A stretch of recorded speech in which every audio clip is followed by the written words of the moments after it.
Welcome to James Students Education. இந்த வீடியோல நம்ம பார்க்க போறது 11th standard accountancy chapter 3 sum number 2. So இதுக்கு முன்னாடி வீடியோல நம்ம accounting equation பத்தி explain பண்ணியிருந்தோம். So accounting equationல எப்படி sum போடுறதுன்னு பார்க்கலாம். Sum number 2. For the following transaction show the effect on accounting equation. So the effect on accounting equation சொன்னா இங்க நம்ம journals எழுதக்கூடாது, என்ன போடணும், accounting equation தான் போடணும். First accounting equation போடும்போது இந்த மாதிரி எழுதிக்கலாம். ஏன்னா என்னென்ன அக்கௌண்ட்ஸ் நம்ம போடணும்ன்றது நமக்கு அப்பதான் தெரியும். Asset equal to capital plus liability. First transaction பார்க்கலாம். Raj started business with cash. இதுல என்னென்ன அக்கௌண்ட் இருக்கு? கேஷ் அக்கௌண்ட் இருக்கு, கேபிட்டல் அக்கௌண்ட் இருக்கு. இப்போ கேஷ்ன்றது அசெட் கீழே வரும். ஓகேவா? அடுத்தது open bank account with deposit of 30,000. Bank account. அப்போ பேங்க்ன்றதும் நமக்கு என்னது? அசெட். ஆல்ரெடி நம்ம கேஷ் அக்கௌண்ட் ஓபன் பண்ணியிருக்கோம். அப்ப இதுல வர ரெண்டு அக்கௌண்ட்டும் நம்ம ஆல்ரெடி இங்க போட்டிருக்கோம். ரெண்டுமே அசெட்ல வந்துடும், cash account and bank account. And third, put goods from Hari on credit for 12,000. Put goods from Hari. அப்ப ஹரி இங்க யாரு? டெட்டாரா கிரெடிட்டாரா? நம்ம பர்ச்சேஸ் பண்றோம், அப்ப அவங்க யாரு? கிரெடிட்டார்ஸ். ஓகே, அப்ப கிரெடிட்டார்ஸ்ன்றது இதுல வரும், லைபிலிட்டிஸ்ல வரும். கூட்ஸ் பர்ச்சேஸ் பண்றோம், அப்ப ஸ்டாக் ஒன்று கிரியேட் ஆகுது. ஸ்டாக்ன்றது என்னது? நமக்கு அசெட். அப்போ அசெட்ல ஸ்டாக் எழுதிக்கலாம், லைபிலிட்டில கிரெடிட்டார்ஸ் எழுதிக்கலாம். அடுத்தது bought furniture by using debit card. Bought furniture, ஃபர்னிச்சர்ன்றது அசெட். டெபிட் கார்டு யூஸ் பண்ணும்போது அது பேங்க் டிரான்சாக்ஷன். அப்போ நம்ம இங்க ஃபர்னிச்சர் மட்டும் நம்ம அசெட் சைட்ல எழுதிக்கலாம். ஆல்ரெடி கேஷ் நம்ம எழுதியாச்சு, பேங்க்கும் எழுதியிருக்கோம். And then sold goods to Murugan and cash received. Sold goods to Murugan சொல்லும்போது சேல் பண்றோம், இப்போ ஸ்டாக்ல இருந்து குறையும், கேஷ் ரிசீவ் பண்ணிடுறோம், இப்போ கேஷ்ல இன்க்ரீஸ் ஆகும். So already stock and cash நம்ம அசெட் சைட்ல எழுதிட்டோம். அடுத்தது money withdrawn from bank for office use. Money withdrawn from bank for office யூஸ்னா cash withdrawn from bank. Cash வந்து பேங்க்ல இருந்து வித்ட்ரா பண்றோம், இட்ஸ் ஃபார் ஆஃபீஸ் யூஸ்க்காக பண்ணா முதல்ல நம்ம கேஷ் பேங்க்ல இருந்து வித்ட்ரா பண்றோம். கேஷ் அக்கௌண்ட் இருக்கு, பேங்க் அக்கௌண்ட் நமக்கு இங்க அசெட் சைட்ல இருக்கு. என்னென்ன அக்கௌண்ட் ஓபன் பண்ணுன்றத சின்னதா நம்ம இந்த மாதிரி என்ன பண்ணா ஒரு ரஃபா நம்ம ஒன்று கிரியேட் பண்ணிக்கலாம். அப்பதான் நம்ம அக்கௌண்டிங் ஈக்குவேஷன் போடும்போது மேல காலம்ஸ் கிரியேட் பண்றதுக்கு நமக்கு ஈஸியா இருக்கும். இப்போ அசெட்ல மட்டும் நம்ம எத்தனை காலம்ஸ் கிரியேட் பண்ண போறோம்னு சொன்னா cash account, bank account, stock account, furniture account. அப்போ டோட்டலா அசெட்ல மட்டும் நமக்கு எத்தனை காலம் கிரியேட் பண்ண போறோம்? 4 காலம் கிரியேட் பண்ண போறோம். அண்ட் கேபிட்டலுக்கு ஒரு காலம், லைபிலிட்டிஸ்ல கிரெடிட்டார்ஸ் மட்டும் இருக்கு, அப்போ கிரெடிட்டார்ஸ்க்கு ஒரு காலம். இங்க பாருங்க, இப்படிதான் காலம் கிரியேட் பண்ணணும். வந்து அக்கௌண்டிங் ஈக்குவேஷன் போட போறோம், டிரான்சாக்ஷன் போட்டுடுங்க. இங்க நம்ம என்ன டிரான்சாக்ஷனோ அந்த டிரான்சாக்ஷன் எழுத போறோம். அதுக்கப்புறமா அசெட்ல நமக்கு 4 காலம் கிரியேட் பண்ணோம். ஸோ அசெட்னு போட்டுட்டு கேஷ், பேங்க், ஸ்டாக், ஃபர்னிச்சர் 4 காலம் கிரியேட் பண்ணியாச்சு. ஸோ கேபிட்டலுக்கு ஒரு காலம், லைபிலிட்டிஸ்க்கு ஒரு காலம், இந்த மாதிரி காலம் கிரியேட் பண்ணியாச்சு. கிரியேட் பண்ணதுக்கு அப்புறமா இப்போ நம்ம ஃபர்ஸ்ட் டிரான்சாக்ஷன் என்னன்னு பார்க்கலாம். Raj started business with cash. எவ்வளவு அமௌண்ட்? 40,000. அப்ப இங்க என்ன ஆகுது? ராஜ் ஸ்டார்டட் பிசினஸ் சொல்லும்போது கேஷ் அக்கௌண்ட்ல 40,000 வருது அண்ட் கேபிட்டல் அக்கௌண்ட்லயும் 40,000 வருது. கரெக்டா? Raj started business with cash, cash அக்கௌண்ட்ல 40,000, கேபிட்டல் அக்கௌண்ட்லயும் 40,000. புரியுதா? இப்போ நமக்கு இந்த ஃபர்ஸ்ட் டிரான்சாக்ஷன்ல நமக்கு both asset equal to capital plus liability ஈக்குவலா இருக்கான்னு செக் பண்ணுங்க. இங்கேயும் 40,000, இங்கேயும் 40,000. அதை ஈக்குவேஷனா எழுதுங்க. ஈக்குவேஷன் போட்டு டோட்டல் பண்ணி எழுதுங்க. இங்கே 40,000, இங்கே 40,000 அண்ட் இங்க எல்லாமே நமக்கு என்னது? எந்த அமௌண்ட்டுமே இல்லை. ஸோ இங்க நமக்கு எந்த அமௌண்ட்டும் கிடையாது. நெக்ஸ்ட் அடுத்து என்ன டிரான்சாக்ஷன் பார்க்கலாம். Open bank account with deposit of 30,000. Open bank account. Open bank அக்கௌண்ட்னு சொல்லும்போது நம்ம பேங்க் அக்கௌண்ட் ஓபன் பண்றோம். அப்போ நம்ம கேஷ் எடுத்து பேங்க்ல போடுறோம்.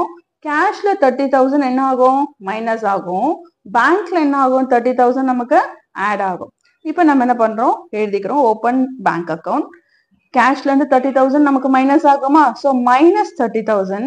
பேங்க்ல 30,000 ஆட் ஆகுமா? So plus 30,000. Other than that நம்ம எந்த அக்கௌண்ட்லயும் எந்த ஒரு சேஞ்சஸும் கிடையாது. அதனால நம்ம வேற எந்த அக்கௌண்ட்லயும் எந்த சேஞ்சஸும் பண்ணணும்னு அவசியம் இல்லை. ஈக்குவேஷன் இங்க டிரான்சாக்ஷனுக்கு டிரான்சாக்ஷன் நம்ம என்ன எழுதணும்?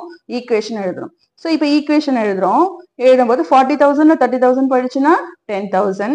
இங்க 30,000 எக்ஸ்ட்ரா வந்திருக்கு. ஸோ 30,000 வேற எதுலையுமே சேஞ்சஸ் கிடையாது. இங்க 40,000.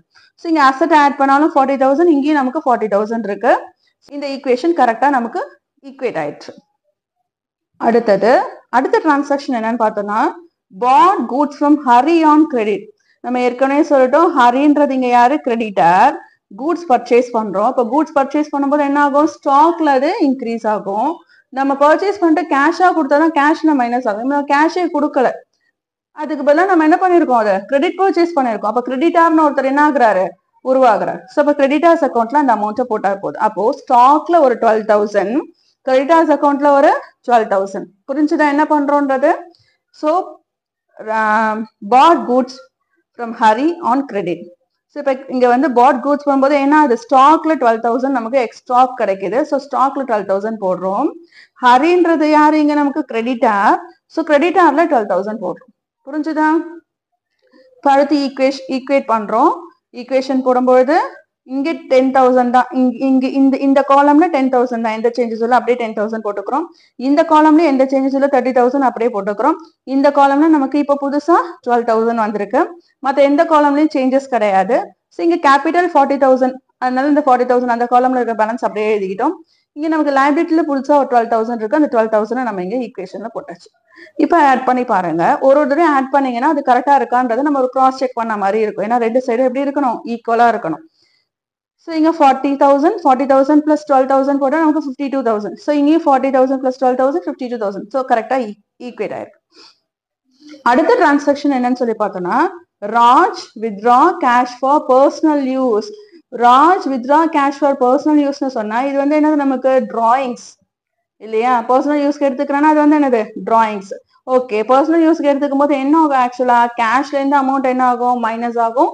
கேபிட்டல்ல இருந்து அமௌண்ட் என்ன ஆகும், மைனஸ் ஆகும். நம்ம டிராயிங்ஸ் கேபிட்டல்ல இருந்து மைனஸ் பண்ணுவோம். புரிஞ்சுதா? அப்ப கேபிட்டல்ல இருந்து அமௌண்ட் என்ன ஆகும், மைனஸ் ஆகும். ஸோ அப்ப Raj withdrew cash for personal use. இப்போ பர்சனல் யூஸ் எடுக்கும்போது என்ன ஆகும், கேஷ்ல இருந்து தானே எடுக்கிறான். ஸோ அப்ப கேஷ்ல இருந்து என்ன ஆகும், 1,000 rupees மைனஸ் ஆகும். So minus 1,000 in cash. அதே இது சேம் எஃபெக்ட் இன்னொரு இடத்துல எங்க வரப்போகுது, எப்பவுமே ரெண்டு எஃபெக்ட் இருக்கு. இப்போ இன்னொரு எஃபெக்ட் எங்க வரப்போகுது, கேபிட்டல்லையும் 1,000 rupees என்ன பண்ணணும், மைனஸ் பண்ணணும். ஏன்னா கேபிட்டல் அமௌண்ட்ல இருந்து தானே அது எடுத்துக்கிறோம். அப்போ அதுலயும் மைனஸ் ஆகும் இல்லையா? ஸோ கேபிட்டல் இருந்துலயும் நம்ம என்ன பண்றோம், மைனஸ் 1,000 பண்றோம். இப்போ அடுத்து ஈக்குவேஷன் எழுத போறோம். 10,000ல 1,000 மைனஸ் பண்ணா 9,000. இங்க 30,000, இங்க எந்த எஃபெக்ட் இல்லை, அப்படியே 30,000 அப்படியே போட்டுடலாம். இங்கே எந்த சேஞ்சஸ் இல்லை, அப்படியே 12,000 போட்டுடலாம். இங்க 40,000ல 1,000 மைனஸ் பண்ணா 39,000. இங்க 12,000ல எந்த சேஞ்சஸ் இல்லை, அப்படியே போட்டுடலாம். ஓகே, அந்த நெக்ஸ்ட் டிரான்சாக்ஷன் என்னன்னு சொல்லி பார்த்தோம்னா bought furniture by using debit card. bought furniture சொல்லும்போது நமக்கு furniture வந்து நம்ம பர்ச்சேஸ் பண்றோம். அப்போ furnitureல அமௌண்ட் எழுதணும். அமௌண்ட் எவ்வளவு, 10,000.